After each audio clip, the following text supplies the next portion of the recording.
חי"ר בית חזייה, 30.7.2014, מבצע צוק איתן. אנחנו לקראת פיצוץ של משהו כמו 11 טון חומר נפץ מעל ומתחת לאדמה.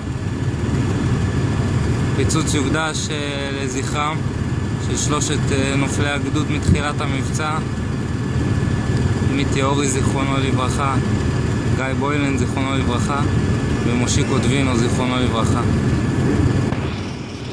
הגדוד לוחם במבצע מתחילתו תחת צק"ח 84, צק"ח גבעתי. בחזית אפשר לראות את המסגד, בו נמצא פיר של מנהרה משמעותית, שגם הוא יהיה חלק מהפיצוץ הכולל שישמע בעוד מספר שניות ברחבי הכפר.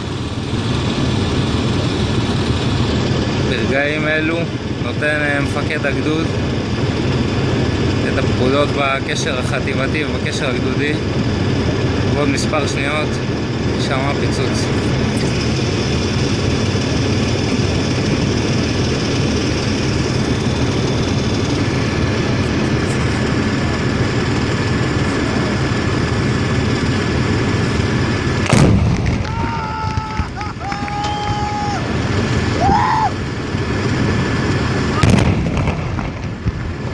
תחי מדינת ישראל!